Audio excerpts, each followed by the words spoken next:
Welcome back to another episode of the Two Pelicans podcast. So you would have just missed that. Loving G'day, you Pelicans.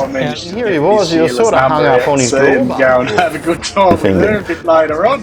Pelicans landing in 3, 2, 1. Welcome back to the Two Pelicans podcast. I'm Joey. And I'm Mick, and we are the Two Pelicans, And as you can see. And this is the Fishing Podcast, and we are here to make fishing great once again, Mick. And also, one of our jobs is that we're here to get you, the average weekend angler, through his work week with a big smile on his dial, ready for the weekend. And That's it. So, look, just a quick shout out to everyone that's been supporting us. Now, we've also got ourselves on the Evil Apple podcast now. we're on. We're on. The Apple Cast. The Apple cast. We bit the bullet, and now we're on that. So, if you were reluctant because you're such a Apple wanker, now you don't have to worry about that because we're on there. All you fruit phone owners and fruit phone lovers out there, we're here for you as well. That's been a big one. That's just happened today. We've ground that out today, which is a couple of days ago as you are listening. But yet again, Mick, huge shout out to all these legends. I think that last week has really shown that we're starting to kick some goals, man. The people are getting contact. Just one quick little story. Last week, a tiniest little thing, you mentioned that you were hunting for a new car, and I had a message this week from a guy wondering if you found a car because he had a car. Like that's pretty cool. So, yeah. Definitely, I had a look at the numbers today, and we're really stoked. Actually, ran into some people at the pub that I knew on the weekend, and they actually want to go buy some pelican hats. So stay posted. Yeah, might be able to get some pelican hats. And so here we go. And look, that's I guess to kick off this show, that's things that we have been talking about. Although we are relatively new at this, people have already asked the questions. Where's some merch? Like, can we get some cool pelican shirts? Can we get some cool hats? So look. This is our 9th episode, so we're not jumping the gun at any means, but look, we are going to get there. We're going to make this happen. Just be patient because all this stuff takes time and money. 100%. And just remember, everyone, to get involved, I'll put a reel out through the week that, we'd really love your yarns or your thoughts. Shoot us an email, shoot us something in Messenger. Real accepted. Shout out. Apparently I haven't, I don't know, but I got a few things coming towards my way apparently. I think you're copping a fucking hiding tonight. Yeah, righto. There you go. She's going to be, let me tell you guys, you're going to want to hang around to the end of this one because it is going to be a cracking episode. So, mate, let's just jump in. First thing off is around the grounds. You got much this week, mate? Mate, around the grounds wise, not a lot for me this week. I've had me head buried into the car world and trains, planes and automobiles, and it so happens that when you start working on one car, other cars go wrong as well. Yeah, good. Anyhow, I might just bring that up later on now. I'm just sort of a mud gudgeon of the week. Perfect. So next episode. So, look, I have got a little bit tonight and around the ground, so bear with me. But I think it's some stuff worthy of talking about. First thing first, I just want to bring up is the $1 Million Barra. Again, just quickly. Okay, yep. So Keegan Payne, the young fella from the Territory. Yes. I'm trying to get in contact. I've reached out again today. Okay. It's a couple of times I've tried to reach out. It looks like he's not overly active on socials. Yep. But we want to get him on this podcast. Obviously, for sure. It'll be a phone link thing. But if there is any of our listeners out there that knows anyone at all possible that could get us in contact with him, just a mobile number is all we need so I can give him a ring.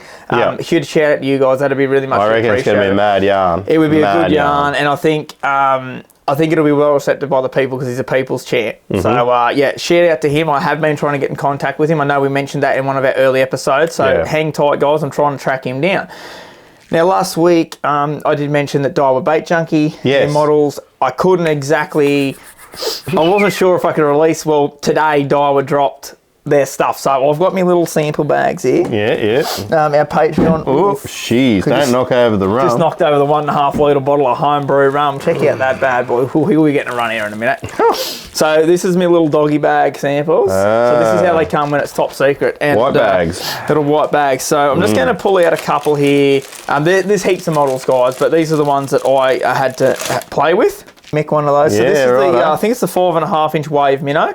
I'm just going to hold one of them up there. As you can see, that big curly tail, they are just going to absolutely drill the snapper, Jew, you name it, big flathead.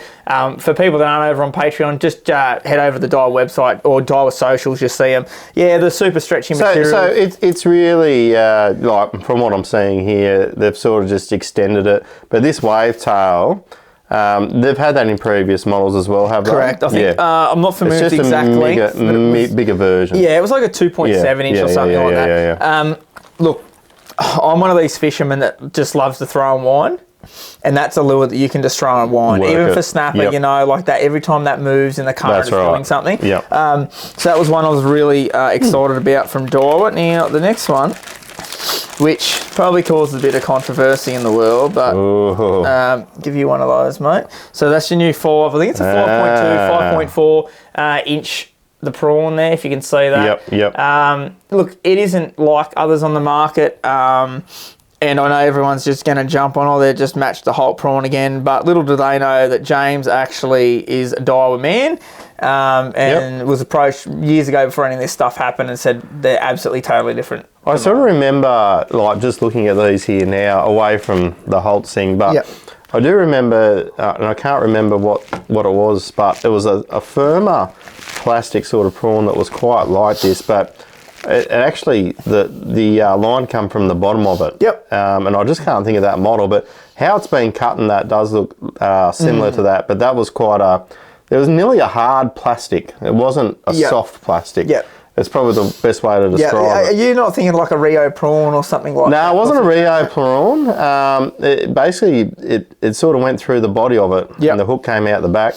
Maybe one of our viewers could tell us what it was, but I just can't think of it off the top of my head. But and just given to, like, these, they're a little bit scrappy around the edges. These were the samples. I got these months ago to play with. So big shout out to those guys. Now, off the back of that, while we're sticking with around the ground, I've just screenshotted here.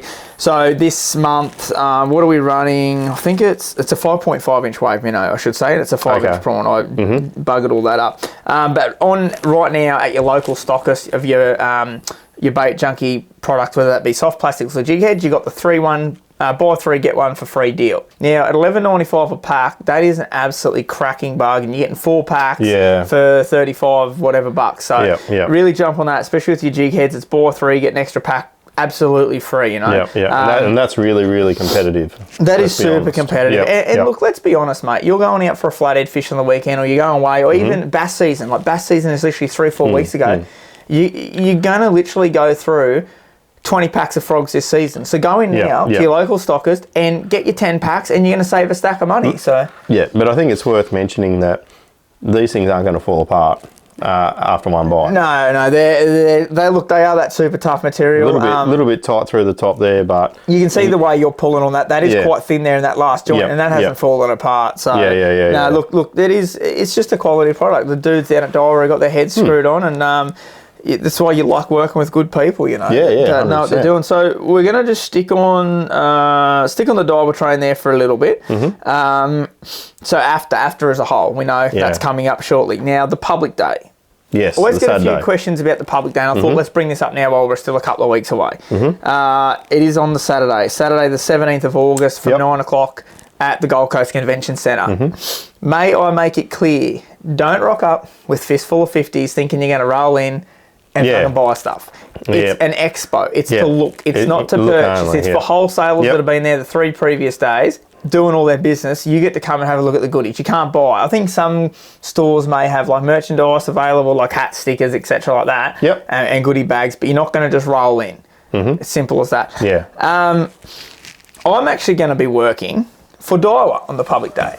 Right. So I'm getting involved this year. Absolutely stoked. Can't wait. They do the lure painting with the kids each year. They get a heap of their Daiwa lure blanks in, and the kids get in there and paint them all up. I'm going to get involved this year with obviously my lure making background. Absolutely stoked. So call past, even if you don't have the kids, call past, say g'day, I'll be there. You and I will be wandering around on the Friday anyway, which the public won't be there, but we've got... You don't know this, but we've got a stack of appointments booked in. So it's going to be a busy old day. And then we're getting straight into recording, which we have mentioned previously. There are some great episodes to come up. But pretty sure, mate, I'm just going to double check. Oh, No, I've got one more. I told you I had lots One to talk more, about this week. yeah. Keep going. I'm very excited. Yesterday, Lawrence, our good friend Joey Allen, Oh, yeah, Joey, how you going? has dropped, he's obviously working in Navico now, Yep. and they have just dropped the Eagle Eye 9-inch map unit, live unit. It's Yep, called an Eagle yep. Eye. I don't know if you've heard anything about this. Only roughly, but yes, keep going. So I'm quickly just going to dive Yep. into this.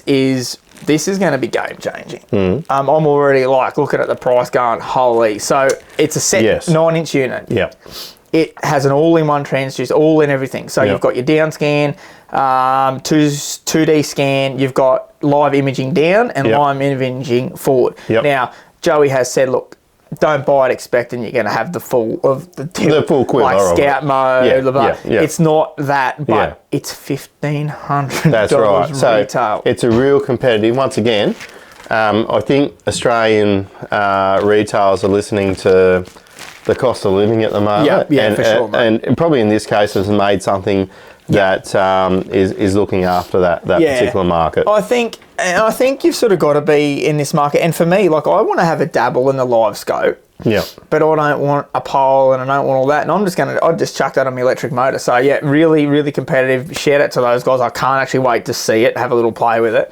That's pretty exciting. So I think that pretty well wraps up around the grounds for this week, mate. And our very well received topic from last week, our new episode, a new part of our episodes, segment, whatever the fuck I'm saying. Drum roll, please. It is Yo, mud gudgeon. the Mud Gudgeon of the Mud week. gudgeon. Mate, would you like to kick this one off? Yes. Oh boy. Is this the one you just said you weren't going to say? and then No, you've changed your I'll mind? save that one maybe for the coming weeks, depending the outcome. So, I've got a car. It's under warranty, right? So, Oh, yep, yep. So this, my car that I drive at the moment. Unnamed brand, in case they want to give us a sponsorship. Yeah, totally unnamed. Let's just should we call them out? Yeah, let's call them out. It rhymes with Park Ranger. Yeah. Oh, look, look, cars have problems, whatever. It that's doesn't matter fine. what you have, yeah. It's all about the service, right? Yeah. So I've contacted the local Ford dealership and said, look, I'm hearing a little knock in my diff. I think, we probably should look at it. I can still drive it around, but, I think if we don't repair it, it's probably going to go bad. And the person responded to me with, well, I'm sorry, but I can't get you in for another 6 weeks.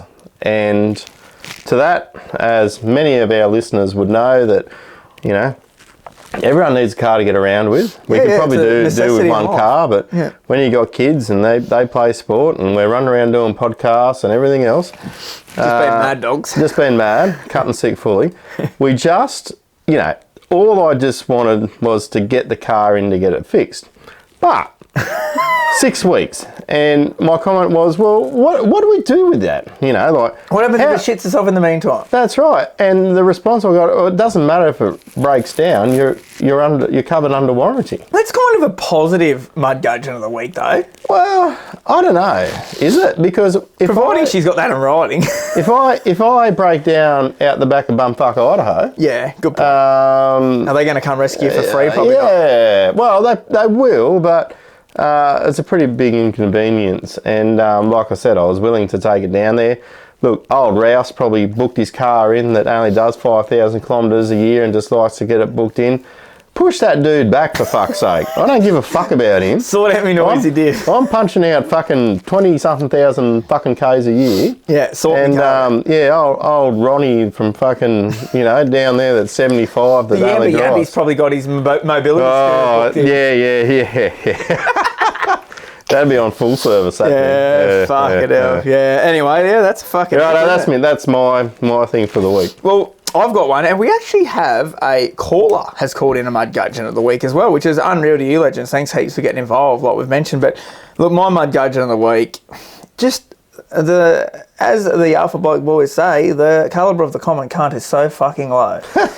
So we had a local rodeo on the weekend. We had the big truck show in town. Yep. Which brought 30,000 people to the town, which isn't a mudgudgeon. That's a positive mudgudgeon. Yeah, that's for sure. unbelievable. For sure. We had the rodeo on Saturday night. As some people may know, me over at Jollop Lures, we look after one of the young local Kyoga bull riders, Yes. Billy. Yep. Dad's 6-time Australian champion. He's just an absolute talent, this kid. Anyway, I really want to go and watch him ride. So they got the new arena set up over there. It's like world class. Yep, it is undercover, tiered seating. yeah. It's fucking unbelievable. And, So does rum fly everywhere at these things? rum was flowing. Flowing, righto. So, given the truck show, fucking every man and his dog was there. Yep, So, yep. weeks out, my wife got on and she booked us right up the front, right at the chutes, top tier, like right up there, so we could Yeah, just righto. put like fucking mint spot. Really Yeah, good. You yeah, could look yeah. out over the whole Yep. thing. So we've rolled up to the front gate. Yep, sweet. You go find your number. We roughly knew where it was. We get over there. We're looking at the numbers, and there's people sitting all where our numbers are. And there's like a little gap, and this lady's like, "Oh, I'll move over as much as we can." And we're like, "Well, where's our number?" Yep. And we're like, "Oh, hey, I think you guys are sitting in our number." And they're like, "Well, we didn't know you had to book seating." And we're like, "Well, this Wow. is the seating area." Yep. Anyway, they're probably early 20s, and they Yeah. were full of piss. And Trying it on. I love with the little potty mouth goes, "Well, we ain't fucking moving." Ha! And it was at that point I was like, be the mature person here and Yep. just squish in. Yep. Because if I didn't have the kids with me, she was going to get the full wrath of that. I'm pretty sure my wife was ready to fucking unload on her as well. And I was like, just come on now. Look, you can see you've got 2 little kids. Yeah. We're there to have a good time. And we purposely booked so we could roll in half an hour before it started. No, 100%. Anyway, they sat there and then they took up some more seating and this big truckie mob rolled in and they were not happy. They're like, you need to fucking... Yeah, They right. fucking packed up and moved. Righto. And I was like, good on you. Like, I wasn't in a Yep. position, I didn't really want to be that person. But, Yep. So, yeah, they're my mudgudgeon of the fucking week. Yeah, no, there's nothing worse. And I think we've all been there, right? Look, I've been to the cricket 100 times up Yeah. up in Brizzy at the Gabba and that. And anyhow, you pay for a seat or whatever, and you get there, and there's always some idiot in it. Now, I guess what makes a mudgudgeon is that if you ask them to say, "Oh, this is our ticket number," and they fucking know, right? They do know. Yeah. But if they up couldn't and be move- fucked, Yeah. then they're a mudgudgeon. And look, the Sheila and the bloke, if they just gone, look, I'm so sorry, look, Yeah. can we just move over a bit and make it work? I'd be Yeah. like, yeah, all good. Yeah. But they didn't fucking move a fat ass. And if you want to get a seat, go fucking sit on the fucking hill somewhere, because no one cares where you sit on a hill, right? And let me tell you, they got in for $20, and I think our tickets were like 45 each to get that seat. And they say, that was just anyway. That's me mudgudgeon of the week. But we're going to earphone up here. Shit. We're going to play our mudgudgeon of a week that's been Hang sent on. in. I've got some technical Oh, difficulties. we've got a bit on. Oh, while Mick's Hang on. getting his headphones sorted out, huge Hold shout that. out. Oh, Got it? all right. Yeah. Huge shout out, legends. Where's Big. that going to? We've got a bit on here. Jesus Christ. Fuck, we have got it. What the what fuck have you is done? going on there? There we You've go. tangled that up. Like We had fucking- some technical difficulties birds last with it. week. The file was corrupt. Cost me an arm and a leg. I finally got it sorted. Yeah. We were a little bit late, but you legends have absolutely fucking jammed that podcast. So huge. Yeah. round of Thank applause you to guys. Thank So, you. righto. It was stressful for It was Joey. very stressful over the weekend, but plenty of rum tins were consumed. So let's just dive straight in here. Let's go. Oh, I must quickly say, I've had feedback that you can't hear the yarn when we laugh so much. So we're going to try not to laugh until the end to keep you fuckers happy. I'll have a How you go. going, you two pelicans? Good, mate. I've got a mudgudgeon yarn for you two. It's fishing the tournament as a boater. I've only got a small tinny, but mate, I've got plenty of deck space. It can take 2 people easy enough to do the tournament. It's just not fast. That's all right. I like my tinny, and that's how it is. So I get this guy as a non-boater, jumps on, and he's going, "Gee, mate, nice tinny. Plenty of room here, mate. This is awesome." Looks over to the skeeter next to it, and he goes, "Mate, check out the tinny here. He's got a bigger deck than you do on yours." Sort of, had a bit of a laugh. The guy likes to carry on like a bit of a pork chop, likes to be heard and carrying on. So anyway, we come back from the day's fishing.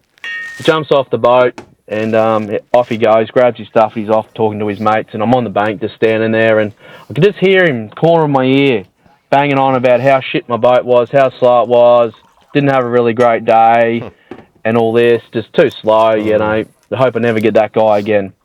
But anyway, next tournament, I borrowed a friend of mine's glass boat, just so I could be a bit faster, a bit more competitive, and I get the same mud gudgeon. No. And he jumps on and he goes, "Oh, mate, this boat's a lot better than your last one, mate. This is great." And I turned around, I looked at him square in the eyes, and I said, "Yeah, I heard you were shitting on my last boat and didn't like it because it's not fast enough for you, mate, not good enough for you. So I went out of my way, specially for you, to get a bigger, better and faster boat just to please you, mate." And you should have seen the guy's face. This guy likes to talk. This guy talk underwater. This guy had nothing to say. Jaw has dropped and is just so jarred he didn't know what to say. I just put my head down and just thinking, mate, you are a wanker. So yeah, there's the terminology right there, mate. Mud gudgeon. And this guy was the king of all mud gudgeons, mate, and I couldn't believe it. But anyway, got to jar him up and he had nothing to say, and it was priceless for me, so I'll take that as a win. But to all the other mud gudgeons out there, mate, keep your head in the mud, eh? Cheers, guys. See ya. What a fucking way to end that. And look, that's I won't call out his name. He's a good mate of mine. Shout out to sending that through. Yeah, cool. I know both parties involved there, and I can understand how that would have went down. Yeah, right. But look, at the end of the day, like it's all right to have a laugh about it, but to run someone down, and like he said in that, like he's got a tinny, just like with our new studio. We haven't even mentioned that. We'll get to that.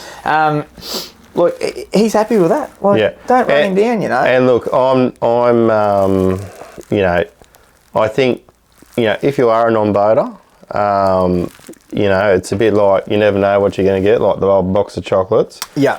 But it's no right to disrespect No, absolutely a boater or any other fisherman, especially in that tournament scene anyhow. No, because that could be his pride and joy and...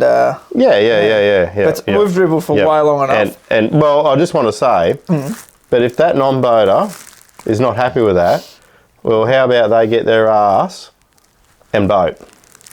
I don't know whether I should weigh in on this or not. But Well, I'm putting it out there. Like, if they're going to carry on like that, have a proper carry on like that and be a mud gudgeon, go get your little tinny or whatever the hell you got and enter as a boat. I'm just going to quickly dive into it without giving too much away, because as I said, I don't want names involved in around that. But that said person in question fished for multiple years as a boater with a very multiple expensive boat.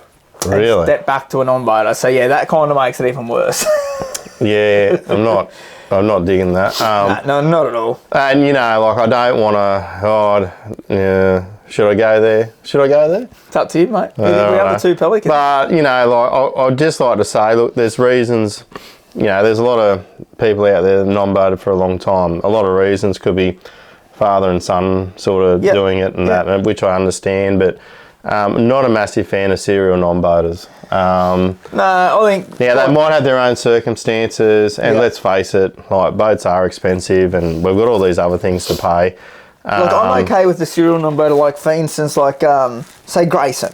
Yep. Grayson, like, it's got the great boat and can be killing at boating, but like will loan his boat out or whatever. Like, I don't mind that. Like, I find that's fine. But if you've got a perfectly fine big bass boat and she's just sitting in the shed at home and you're rocking up as a non-boater for 15 years, I'm with you. I don't really, Yeah, it's not cricket for me. That's probably something might. But the flip side is, could be like me and not compete at all. But I don't know. I see it as not cricket. That is probably a subject I'm going to bring up in a future podcast, not in the too near distant future, which I'm still not going to drop who's that's going to be. We're going to interview, but that's going to be something right up his alley about that. So that's probably something I'd like to hear that person's thoughts, yes. Mate, let's jump into this week's topic because we've been gibbering here for long enough. We've had a fair bit of a gibber, haven't we? It's been good. And I think the common denominator, while we listen to that, I've just poured myself my first one here.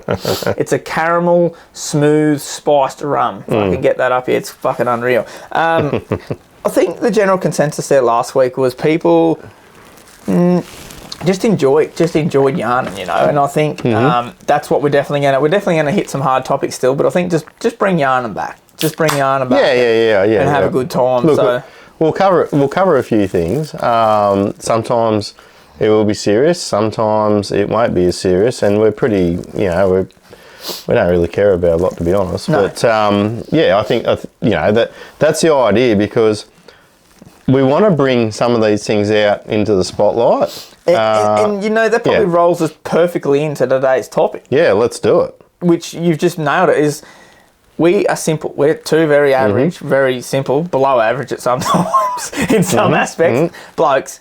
So today's episode is literally back to basics. Yeah. We're going to talk about you don't need the bling, and actually rolls off the back of that Mudguardian perfectly yarn. You don't need the big flash boat. Yes. You just need a bit of knowledge, the basic gear, and you can get out there and you can have a fucking cracking time, 100%. which is the whole reason why we're here 100%. doing this, is because our motto says at the beginning of the show, we're here to make fishing great once again. Yep. So that's all today. We're just going to gibber about back to basics. Back to basics, If you may 101. be getting into fishing, or you know a mate that might be getting into fishing, you can send in this podcast and go, hey, fucking listen to this, because these blokes aren't and telling you have to have $1,000 rod and reel to go and have a good time. So let's just jump straight in. I thought about this driving up, right, and I'm going to do a little exercise. Right. Pretty good. I want everyone that's listening to this now, if you're working in a workshop, a restaurant, or somewhere where you're listening to it as a whole,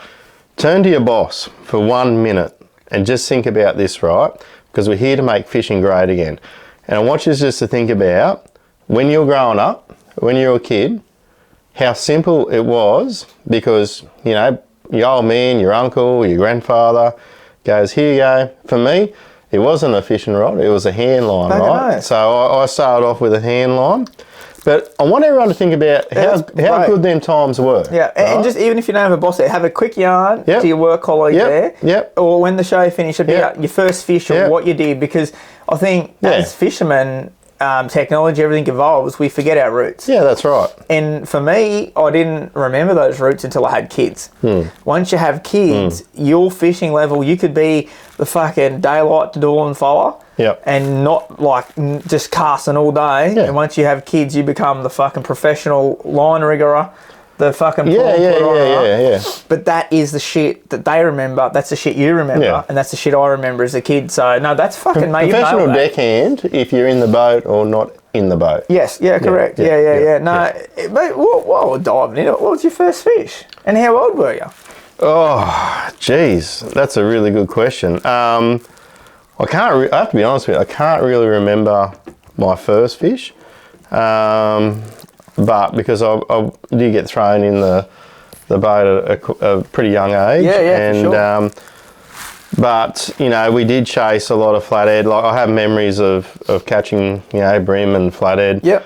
But, yeah, so, and really that was on hand line. So I think really, you know, at that sort of era, you know, we didn't always have a whole heap of fishing rods. No, for sure. So, you know, you sort of had the old hand line, and as you imagine, mono, sinker running to the hook, and back that's to it. Basics. And back to basics, right? So very simplified. Definitely didn't have the license to like cast it off the bank, so I'd end up throwing it into me old man's face or something like that. Yeah, no, I didn't earn that license as much, but obviously when we were in the boat, it was perfect. And I remember, I don't know how old I was, but I remember, you know, it could have even been a stingray. Like something just dragged me. Yeah. And we ended up busting it, but I had split bloody things in my fingers and everything from the mono. Like it was great times when I was a kid, but you know what, you remember them things. Oh, and then there's things that you don't forget. I'm not being rude here. I'm actually just trying to nail in a year. You remember this though? So I remember tell what have you just typed in to remember this year? So I've typed in, what year did John Howard get elected? So I caught my first fish by myself. I would have been... No, who was before John Howard? It must have been before. It was that was Keating. Keating. It must have been when Keating got it, not John Howard. I've bummed up there. Because then it was the Pisshead Hawk. Yeah, so John Keating might have been 2 years, because I was about 18 months old, 2 years old. So that'd be about right, because he might have done half a term or something. You remember that from 2 years old? Well, I remember listening, so I'm just going to quickly dial back in. You think I'm potheads. We were at Glenbourne Dam, because I lived down there. and we had the old little transistor radio Yes. on the side of the boat. Yep, And yep. I remember Mum and Dad Yep. listened to it, and I never forget them telling me, you caught your first silver perch, well, my first fish by myself. Yep. I was probably 2. We had it, like they would have thrown it out for me. I'm not fucking claiming that. On the day, it would have been Keating got elected because I would have been almost 4 then. I would already, no, so it was definitely Keating. So there you go. Big shout out. That's pretty cool. And just out, what year were you born? 92. So that would be right. It was about 94, I reckon. You Yeah. just talked see, this shit annoys me. I'm having a look here. We got to get down to the bottom of this. This is the hard hitting. Keating, yeah. When was Keating in? Like, look at us, politics. See whatever I But thought. isn't it funny though that that's the shit? Yeah. No, that's not right. Okay, so back to it. It was John Howard. I'm not just on forward. So they John Howard. No, that doesn't make. Anyway, fuck it. I'm over that. I was young and I caught my first silver perch. But like what you said, man, it was super simple. It would have just been like a little running ball sinker. Yeah. And like fast forward, say 25 years for me. 24 years having kids. Yep. What's the first thing you do when you're a kid? A number 1 bait holder and a little long shank or something. 100%. And a running ball sinker. Yes. And if they get snagged, you're not retying knots, it's a fucking ball sinker. Yep, mono. Yeah, and like you Or said, none. that's the shit you remember. That's right. Like, as a young fella, mate, what were some of the things that you got passed down that you now use on, say, an everyday basis when you're fishing? Those basic little things that you just never forget. Oh, look, I think the number one rule is make sure you tie your knots properly. Yeah. Now, you know, like growing up, obviously, and at a young age, me father and grandparents would do that for me. But as you got older, you were given the license, right? But there was a lot of times where you lost the fish because you probably didn't tie the hook properly. Yeah. So, you know, by you know, at least double digits, I'd be swinging off the mono and the hook, making sure that there was no way in the wide world that was going to break. That would be my number one thing that I sort of always think about, even now.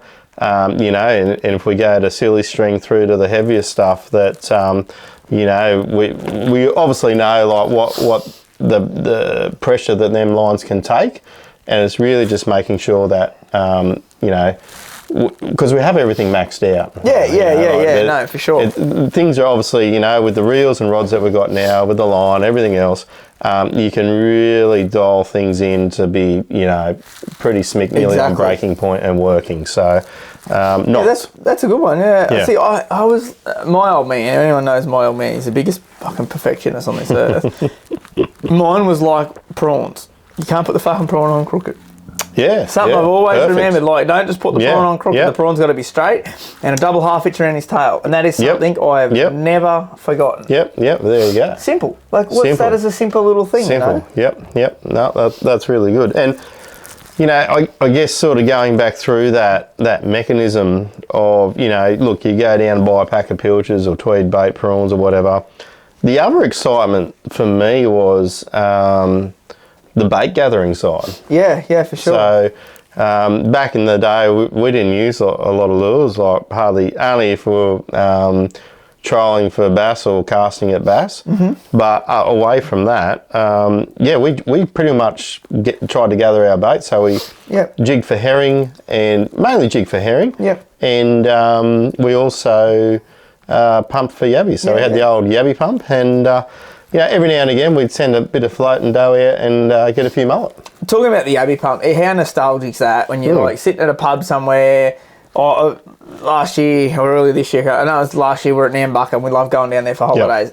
And just sitting at the pub there out in the foreshore, you know, watching out over the sandbars and watching old mate with these young kids walk out and pump yabbies. Yep. It's something that you don't want to be forgotten. No, it's a great pastime. The whole pump and yabby thing, it's not about getting the bait, it's about the journey getting the bait, if you know what I mean. Like that's it's right. Pumping the yabbies is the fun. It's like, you got all this great bait and you're going to smash the whiting. Yeah. But how much fun did we have just getting those yabbies? And it was like a challenge. Like, say, you know, if I went with a couple of mates, you know, in them sort of early teen years or whatever, even through to me early 20s, you know, there'd be, oh, you know, I'll give you the Abbey pump. Oh, you only got 2 or 3 out of that hole. Oh, mate, I got 5. You know, it become a challenge. Yeah, a bit of a competition, it was a bit of good fun. But, you know, they're some of the basic things that I think everyone should get into, especially with their kids as well. Yeah, I think now these days, like look at the rods. Like, look in front of me here at the rods we're looking at. We've got a quiver of them here. Like,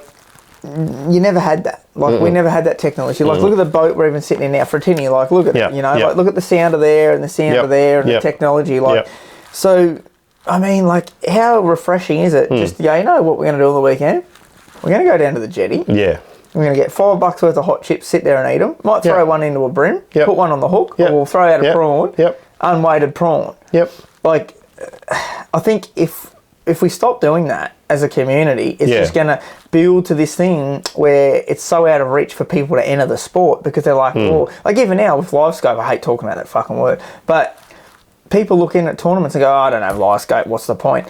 And I don't want fishing to become that. I don't want fishing to be, hey, I don't have $1,000 rod and reel. I don't have $35 lures to throw. I'm not going to fish on the weekend. I can't be fucked. Because let me tell you, not tooting me horn, I have fucking annoyed the piss out of some people at the Brunswick Heads Caravan Park. I don't know if you're familiar with it there, but the caravan park is on the fucking water. You're You're sitting in your tent fishing, and we'll go there for 3 or 4 days, and all the vans are set up down next to you.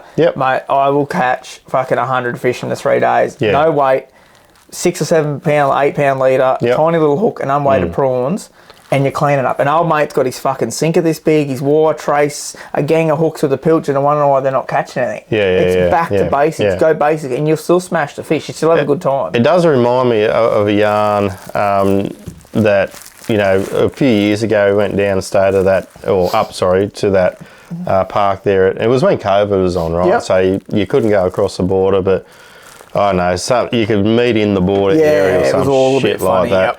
There's a different rule every week. But anyhow, we got there, we set up camp. I had a camper van back then. I didn't take any fishing gear because we were just meeting up with family. So, you know, it was really just a catch up for people we haven't seen for a while. Yeah, for sure. And anyhow, right on the back of the channel there, not the main Tweed River there, the other one.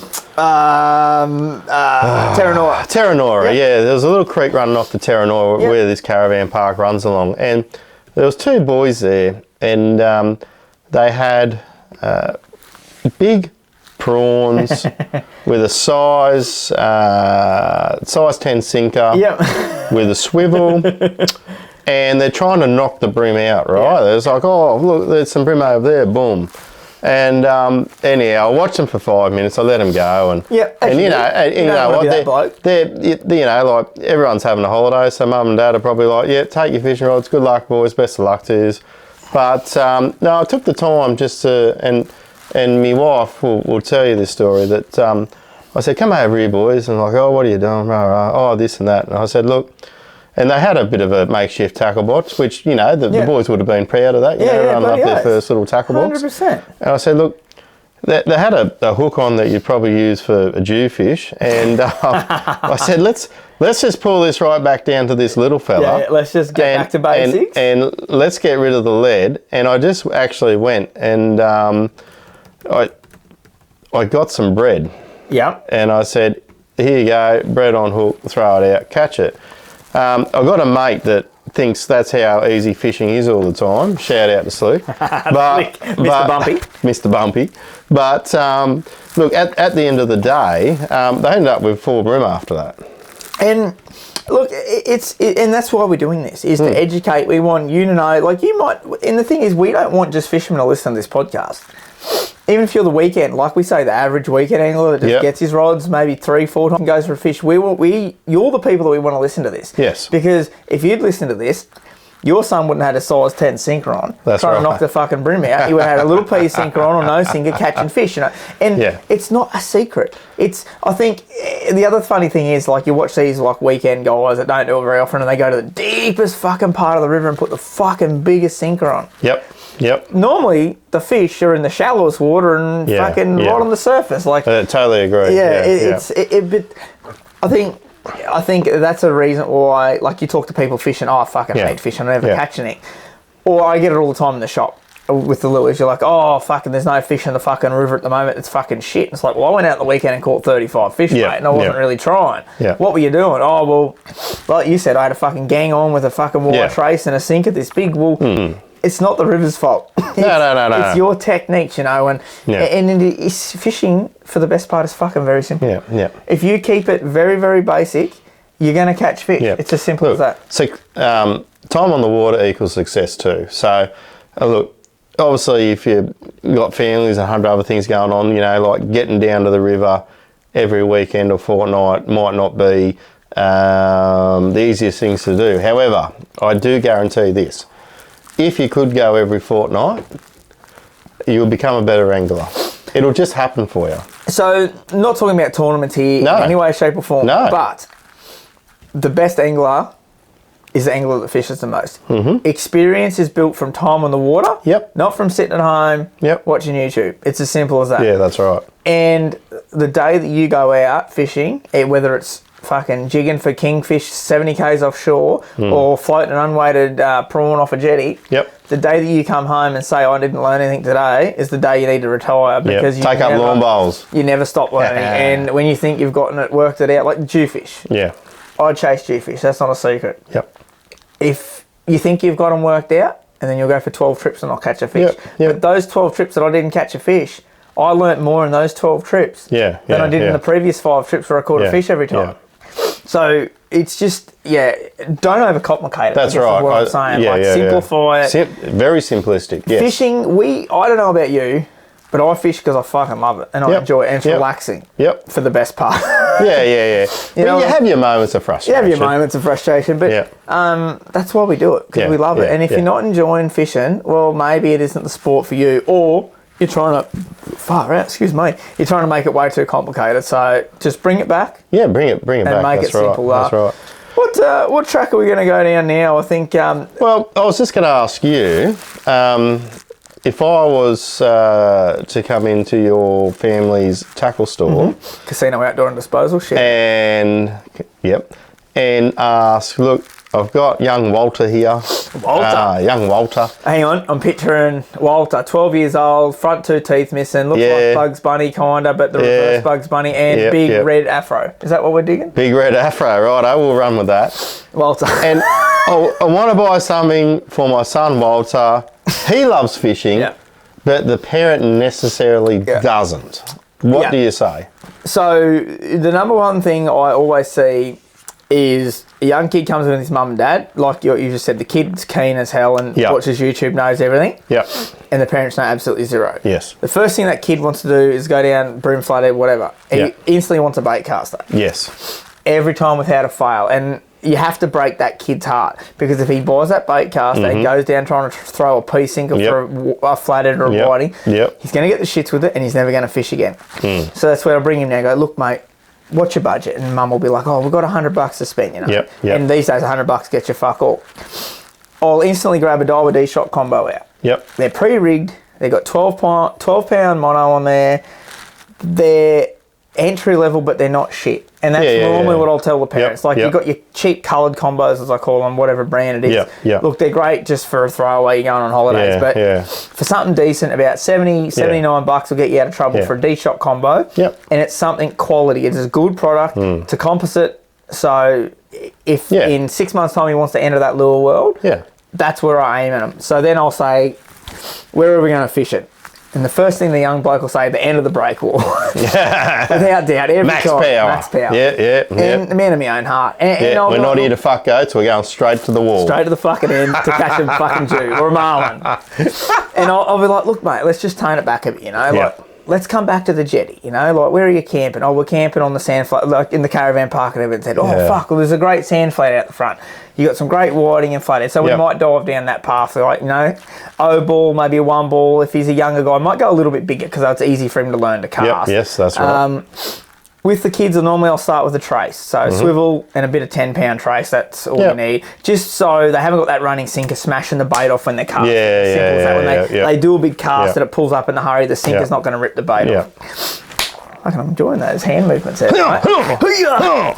So, look, literally, for if you dropped $100 on the counter, your young bloke is going to have a fucking fat time. Now, Yeah. if he's a little bit more advanced, he's like, hey, I've caught heaps of fish. I know me bait fishing, but I want to do some basic lure fishing. Normally, I'll steer away from hard bodies. Yes. Straight up. Yeah. I'll normally go, look, and Straight to soft plastics? straight to soft plastic. And Yes. in my position too, I'm always thinking of the parents because I'm a parent. It's Yeah. like, well, for $20 he gets one hard body. That's exactly right. Or for $19.90 he gets a pack of jig heads and a Yeah. pack of plastics. That's right. So I'll normally go like, And if you get some of these stretchy ones that we've got here, yeah, the last trip I can ever. yeah. Look, So, normally I'm not biased, but normally with brand, I'll just grab, say, if he's never plastic fished before, I'll grab like a 4-inch Nemesis power bait. yep. No scent, no nothing, tough as nails. If he leaves it on a rod, it's not going to go hard. Yeah. Quarter ounce 1/0s, quarter ounce 2/0s. Flathead, they live on the bottom. Yep. A quarter ounce is all they need. So Yep. that's normally where I go, you know, and then he can just walk that sand flat and throw that soft plastics all day. 100%. It's super simple, but you know as well as I do, that'll catch any flathead or brim on that sand flat. Yes. So I think, yeah, for people wanting to get into it, no, you don't need to spend thousands of dollars. Literally, even if you set $150, you're going to get a really good rod, a really good reel, and a bit of tackle. Now, Yeah. just keep in mind too, depending on the age of the children, I know we're diving into the kids part here. Yeah, but yeah. But this is where the 101 starts. This is where it starts. This is where it all starts. started. Yep. Now, just remember, say you got a 7-year-old.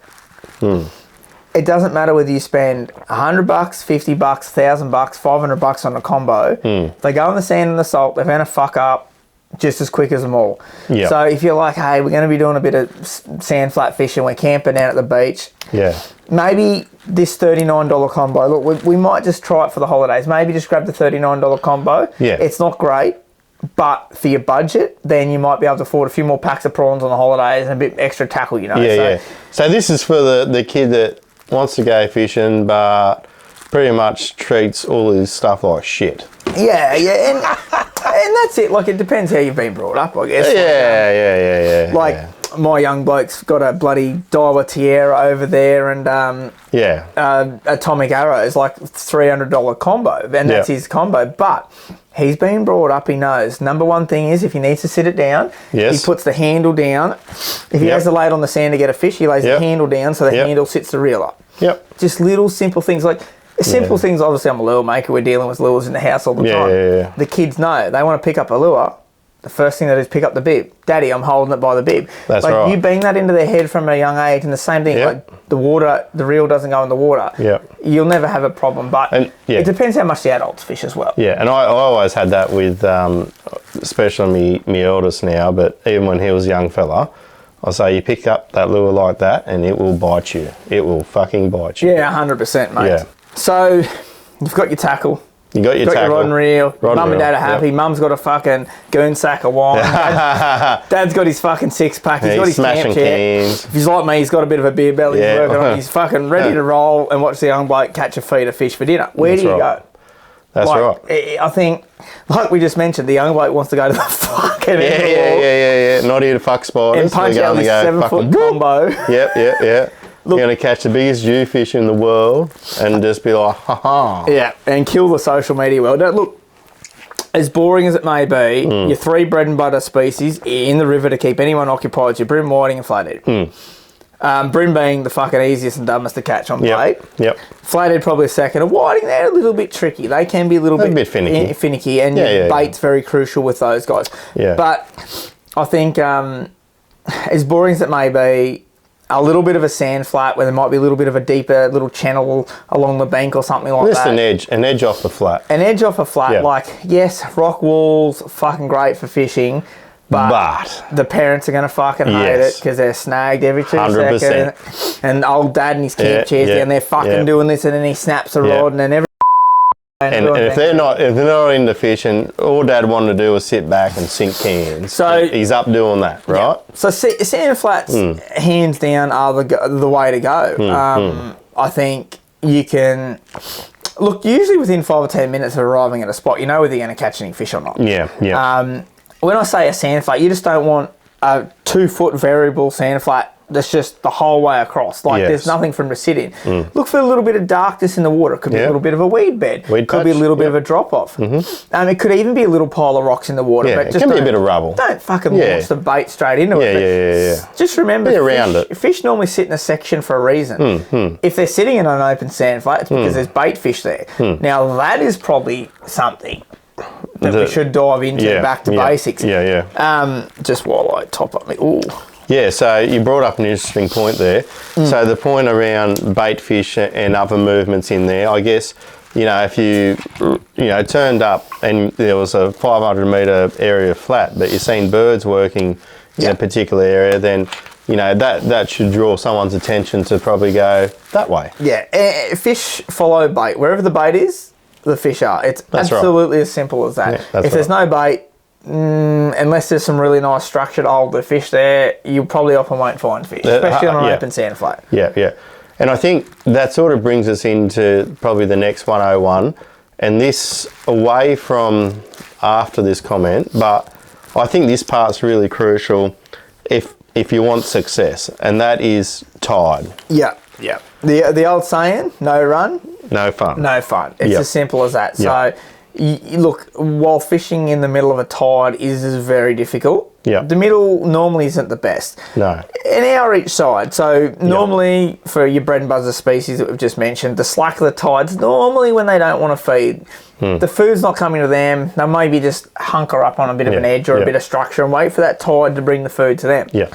So the last 2 hours of the run out, the first 2 hours of the run Yes. are normally your key sort of time. Yeah. So if you can know your plan, say there might be a high tide at say 9:30 in the morning. So you might get there at 8. You got that last bit of the push, Yep. and while the tide's slack, maybe have some morning tea or a bite to eat or some early Have a lunch. can. Have a can at 9:30 in the morning. Dad'd be doing that. And then fish that first of run out. Yeah. Tide is very crucial. Positioning the bait, positioning the fish. What I would say, and look, when there's no runner, generally is no fun, but I do Unless find... you do fishing.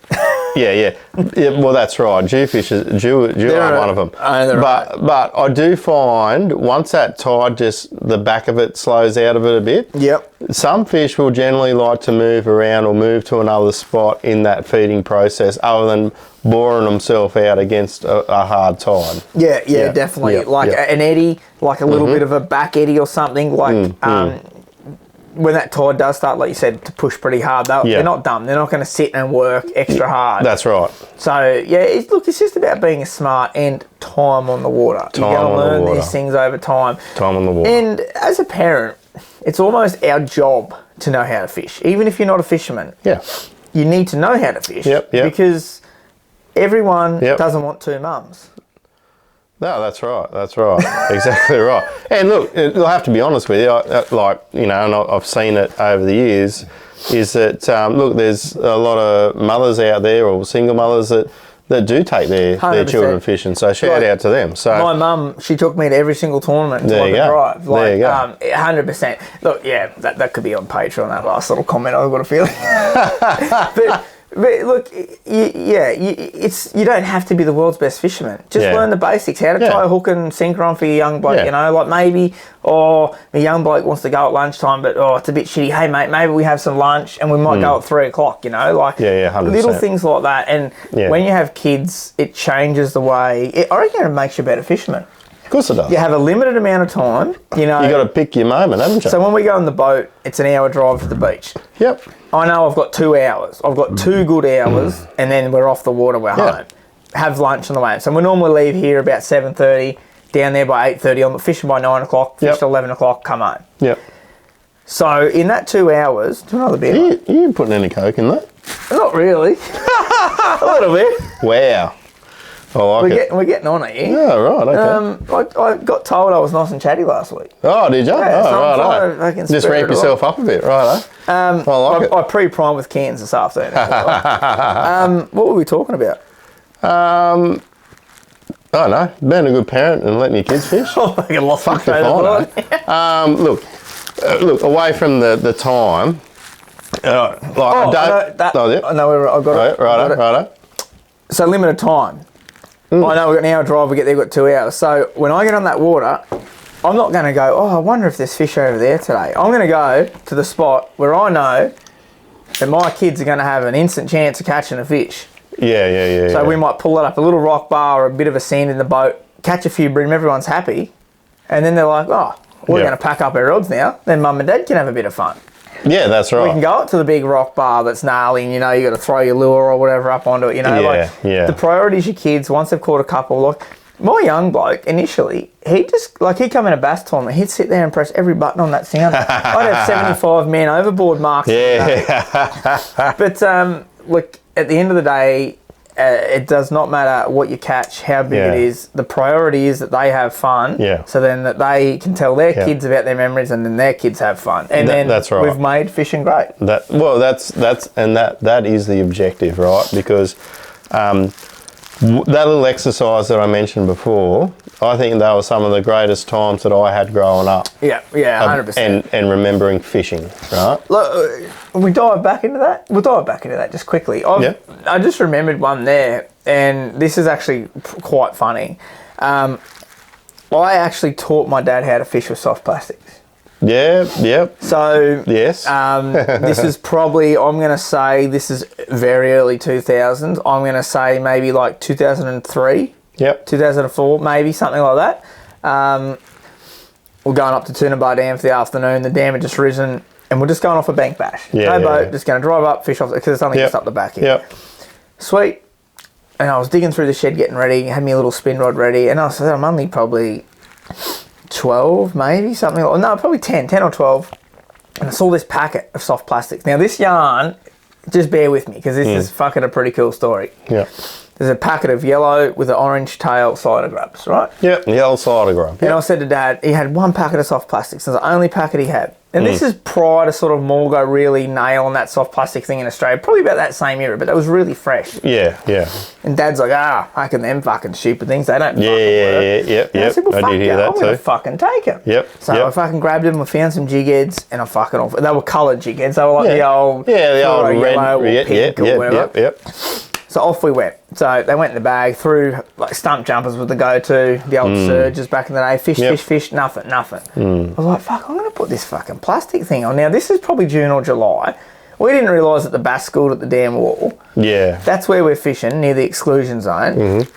I've rigged this soft plastic on in this fluoro yellow with orange tail, and I fucking launched it out. And I think I got 12 bass in nearly consecutive casts.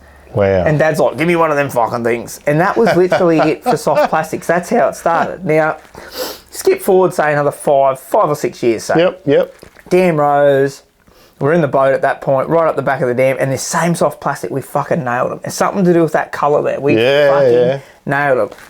Anyway, fast forward. I said, bear with me. This is a good story. Yeah. Fast forward to a Bass Electric. You can probably see behind there heaps of trophies. I love me Bass Electrics, all the badges over there. Tournament at Glen Lyon. Whatever, that rum is good. Tournament at Toonabar. And it was with Adrian Wilson. It was a 2-day comp, and I got second there previous a couple of years in a row, and I was hunting my first win. And anyway, we're up the back of the dam, fucking fishing away. It was fucked. It was shit, and the dam had just risen.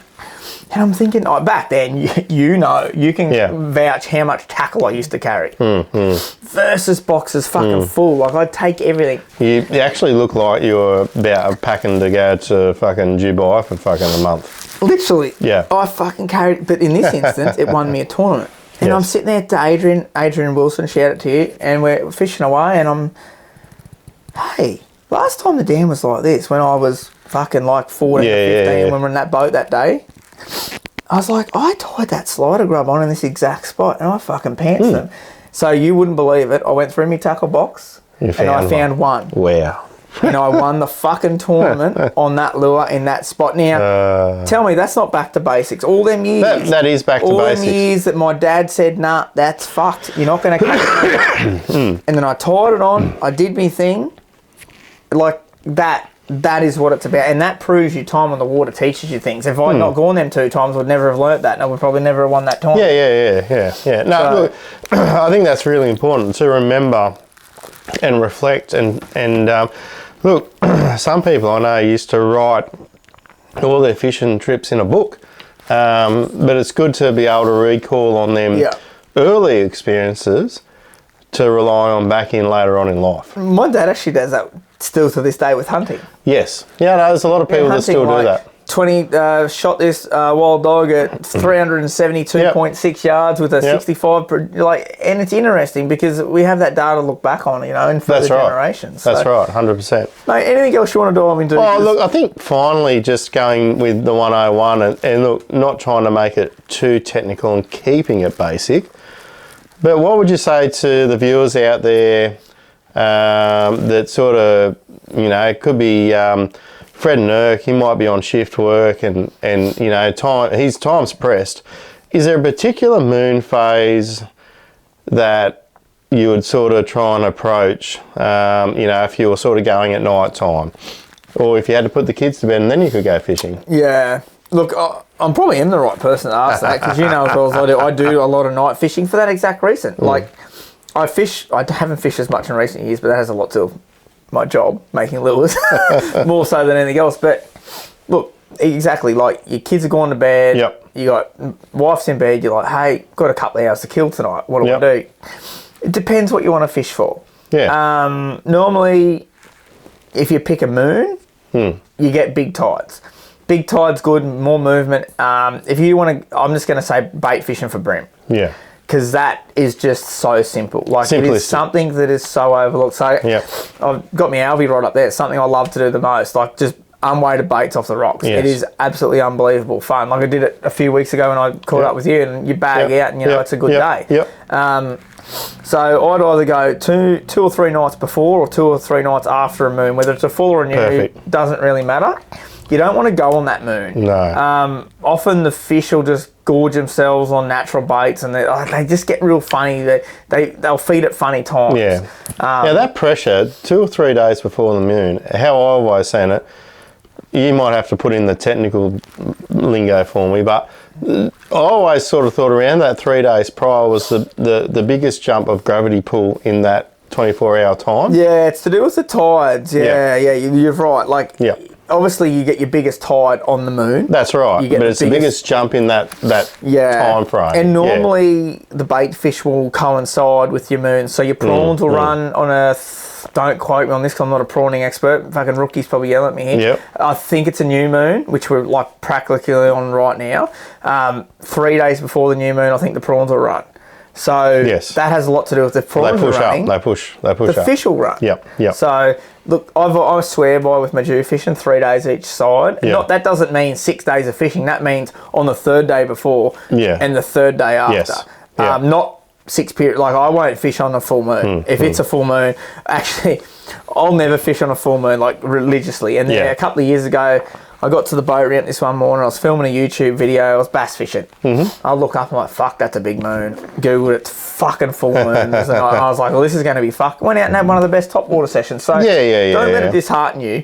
But if you're the kind of bloke that gets limited time to go and you do get the time to go, if you could get a good tide, like a high or a low at about 9 o'clock at night, your kids might get to bed about 7 o'clock by the time you drive to the beach or whatever. And get set up, you're going to fish that each side of the tide. So I always love growing up the 3 days before the full moon because basically I think you generally have a top of the tide around about that 7, 8 o'clock at night.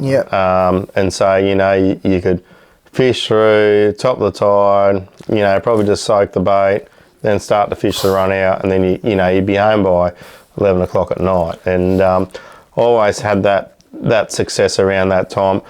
Personally, from my point of view, I was never a massive person to go after the moon, but that's just my... that's what I've sort of found over the time. Well, me personally, I like a tide at about 11 o'clock at night because every other fucker's at home in bed. That's me personally, because I don't sleep, so I'll just go fishing. So, now look, I think we'll start to wrap things up because we have still got a lot left in this show because we've got some fucking belting yarns to come up here. And awesome. I think these episodes will go for more than that 45 minutes because we're just yarning, Like today we had no run sheet. No. We just wanted this to be natural and just a flow, and I think it's been a really good episode. Let us know what you think. Like this week we've had messages starting to flow in. Really big shout out to you, legends. But let us know what you think. And I even had some people this week send me some ideas. on some future episodes. So that'd be awesome. yeah, so We'd love to hear what you guys think let about us know that. because we love to drink and Yeah. we love to talk, and we will talk about. Mick, I'm going to even say we'll talk about something that's not even fishing related. If there's a topic that is an elephant in the room, we'll talk about it. Righto. Oh, Righto. there we We go. don't care. Well, We'll that's fucking fine. talk about it, We'll innit? definitely have a talk about it. Righto. I think that's enough on today's topic. We'll Yeah, we'll all right. go over into the end of our show. Now, before we do, Yep. I'm not going to say too much about this because we only just discussed this before. But there's something exciting in the podcasting world happening. Oh, I'm not going to say anything. no. We'll leave that to later. We're going to leave that to the end. I think we should leave that for a later episode. But just know that the two pelicans mean fucking business. That's what I'm going to say. We're in. We're in. And we're going to try something. Yep. All right? So shout out if you know what we're talking about. Yeah. But we mean fucking business in this Yep. thing. We're not here. That's it. We're not here. I think it's important to remember too, we're not here to make millions of dollars. No. It is a simple, like we said before, it's two mates catching up on a Tuesday night. That's when we record, it's no secret. Shout out to my new studio. Let me know. What do you think of the new studio? Is it worth doing it in the boat? We are sitting on pedestal seats. In the boat. Sideways in my boat with my little display wall behind. Yep. But it just works. The lighting's good.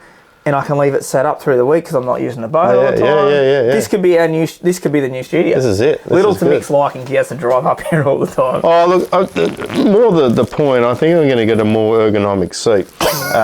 This is actually getting a bit sore on my I arse. actually look taller than Mick, but his seat's about a foot lower. But No, I'm on the midget one, so... look, I've got a few pleasantries to say at the end of the show anyway. Like, let's just dive into our yarns. Now, Righto. Let me get these on. I'm just going to point this out. There's shots have been fired. Our listeners are fucking getting stuck right into their fucking work at calling each other out.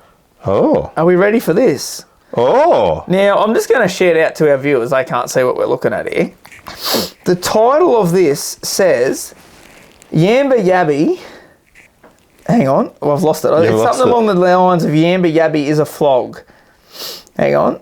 The title is Yamba Yabby is a flog. That's the exact title. So Love your work, boys. Good shit.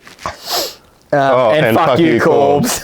Right, let's dive into here. Hey Pelicans, Ginger Ninja here, Ginger Ninja. the biggest squidgy in the Murrumbidgee. Just moving on from your last episode, Dodgy Deckhands.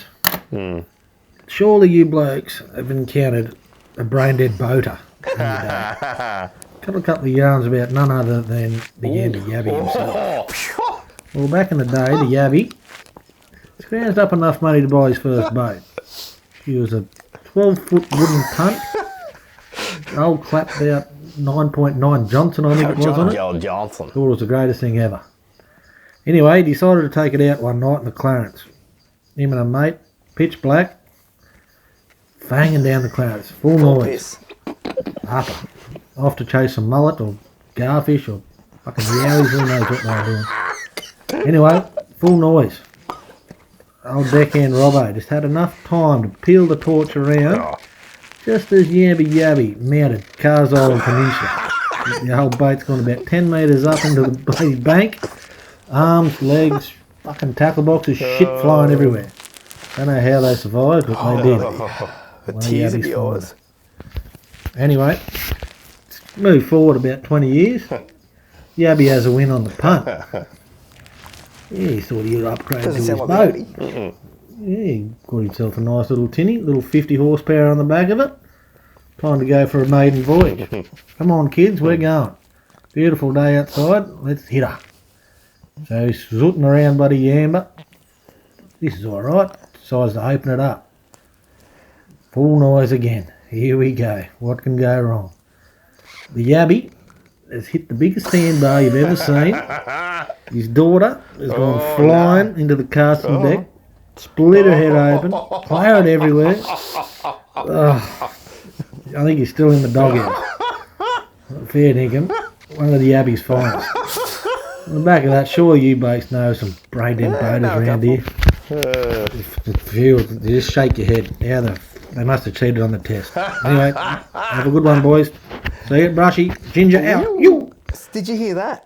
See ya at Brushy. Brushy. Ooh, we might have another contender for our live event. Which we'll talk about here in Ginger a little Ninja bit. sounds like he's keen, but Well, didn't say he has the biggest squidgy in the Murrumbidgee. Yeah. Ah, fuck. Now, that is gold. I like that. Now, I don't know if the biggest squidgy in the Murrumbidgee is related somehow to the Yamba Yabby and might have had some inside intel here. Yeah, But look, I reckon we are getting the Yamba Yabby on at our live event that we'll discuss. I think he's not ashamed to see a microphone. I'm going to put it out there. I think he needs to fill us in on exactly what went down. Yeah. He's got look. Yamba Yabby, you got some righter replies here. You've had it from the Mexican, and now you've had it from the Ginger Ninja. So you've got the righter reply, pal. That's a fucking. But this is the shit we want to hear. Yeah. Fucking. What I want to know with the wooden punt, did it put a hole in it? Oh, man, I'm assuming you know where that Carl's Peninsula is. There's a lot of sandbanks. She's pretty fucking gnarly up in there. She would have been up in the shit. So. Now, off the back of his I'd question, imagine back then, though, you could have blindfolded him with a shoelace. Oh, he would have been blind. Let me tell you, he wouldn't have had hot tip. He wouldn't have had 2 glasses of rum. No. 2 bottles, more likely. Yeah. Oh no, but we don't. He definitely didn't do that. We don't condone that behaviour here at the Two Pelicans. Now, off the back of his yarn there. Yeah. Brain dead boaters. Have you seen some? Well, I've seen some brain dead boaters. I've seen people drive their boats over Collis's Wall, Middle Wall. Oh, yeah. You know, now, I'm not going to lie. I might have nearly done it once, but realised at the last moment. But I did have a pretty heavy night the night before. But, look, I think generally, if you'd asked me if I was a non-boater, or in that respect, in a tournament sort of sense, I only non-boated once because I just didn't have the best experience. No, that's fair. I wouldn't say that the person was brain dead, but Not far from it. I don't know what I could say. It was quite unique. Look, I've got a fucking ripping yarn about a brain dead boater that shouldn't have a licence, but I'm pretty sure I'm forbidden to tell it. Well, you can't just say that and not say it now. But I might fucking do this. Okay. Here's my promise to the Pelicans. Mm-hmm. If you come to the Brushgrove event that we're going to talk about at the end of this show, I will tell live exclusively my brain dead boater yarn. Let me tell you, you will have fucking cramps in your shits for the next week. It's that fucking good. But it cannot go on here. It cannot go on here. Righto. But it's a fucking ball. Not even Patreon. I'm not putting it on Patreon. Wow. Okay. So that is my little good. dangle the carrot. It is a fucking ripper. Anyway, that's a great yarn. Shout out to you, Murrumbidgee Squidgy. I fucking love that. The Ginger Ninja. I like it. Now, we've got one more. Now, I haven't listened to this, but let me just say, I'm a little nervous. I seen the name and I'm a little bit nervous too because I might have thrown him under the bus last week. So on last week's episode, if you haven't listened to it, go back to Dodgy Deckhands. We both, not once, but twice, fucking threw this legend under the bus. Swano, Big Aaron.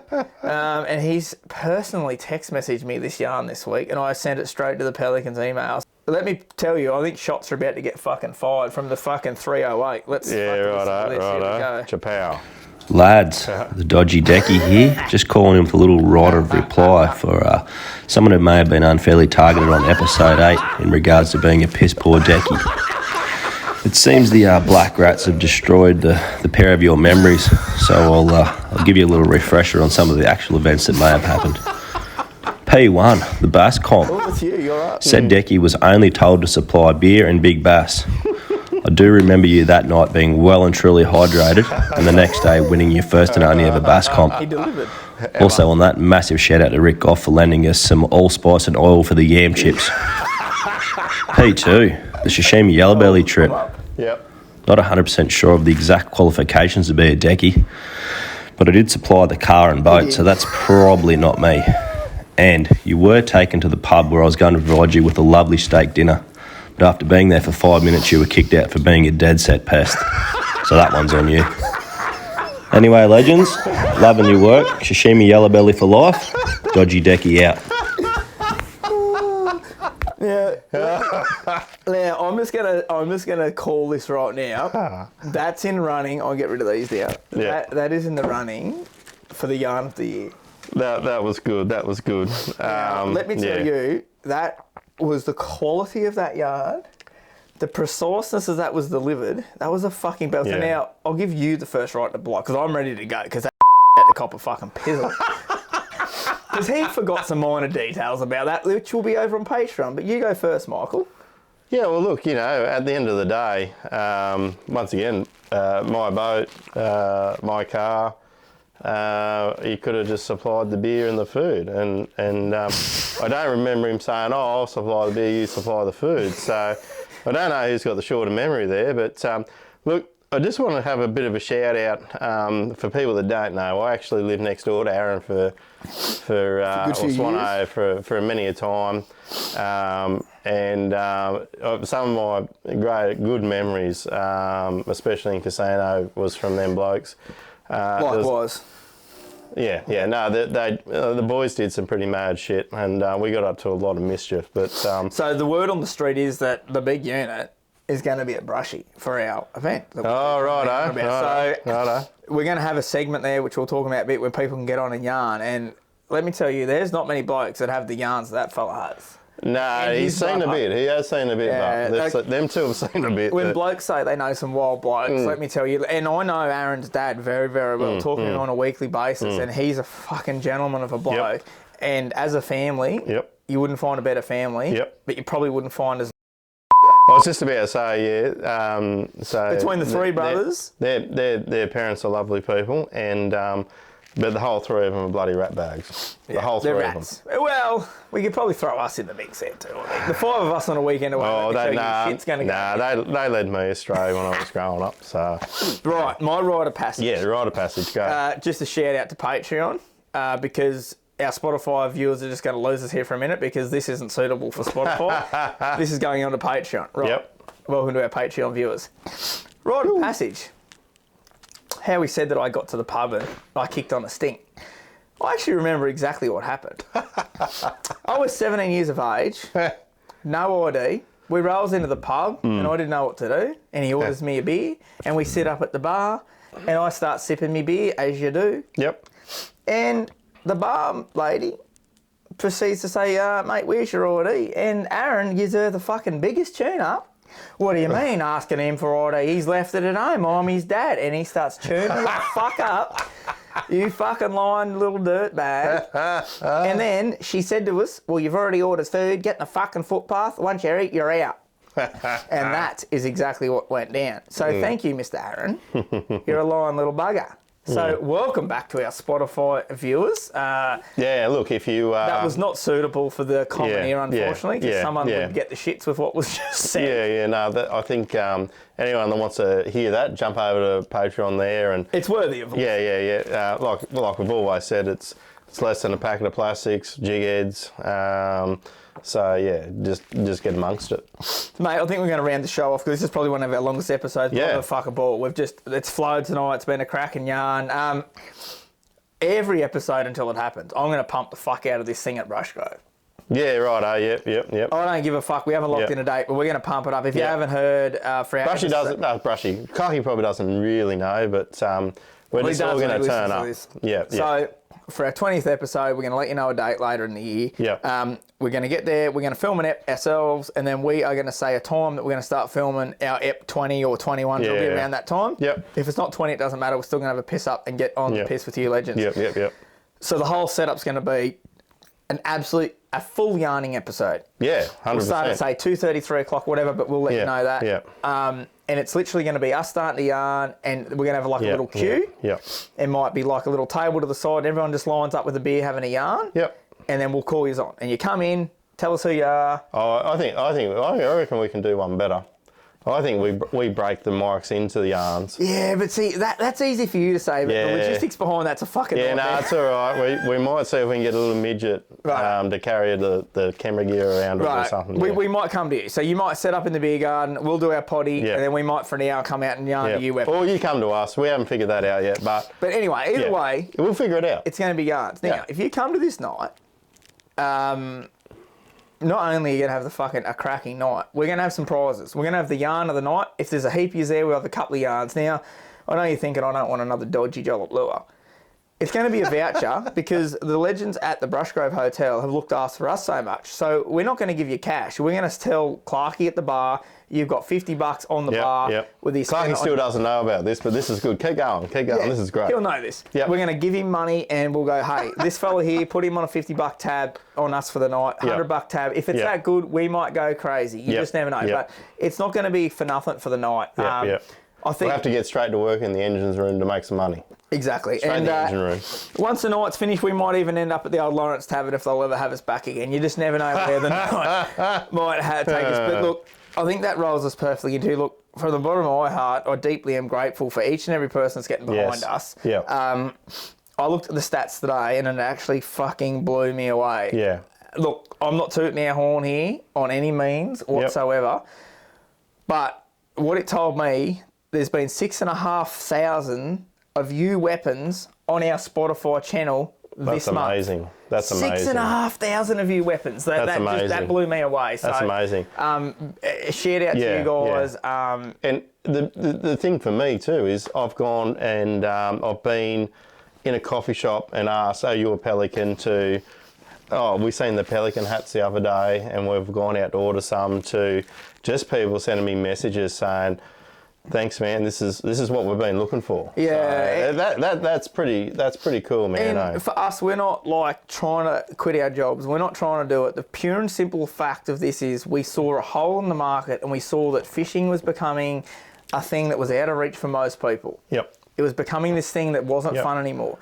We're wanting to bring it back and making fishing great once again. And because of you guys seeing that 6,500 of you weapons there supporting us just this month, that's enough reason for us to keep going, and we'll pump this episode 1,000 if we can. That's it. We're going to keep going. The best way that you guys can really help us, and it helps us in not only getting us some more piss to drink, but the camera equipment I got on the way, all that stuff. Just hit that download button. Mick's actually going to put a reel up through the week. It's super simple. Look, and I have appreciated, we do have a lot of older viewers, like the Yamba Yabby. He's not young in age. He doesn't understand technology. He's a little bit frail in the thumbs and the fingers. So I understand for people at his age bracket and his condition that it is hard to understand how to download. So Mick's going to do a little reel. Yeah, I'll do a little reel with the Spotify side of things.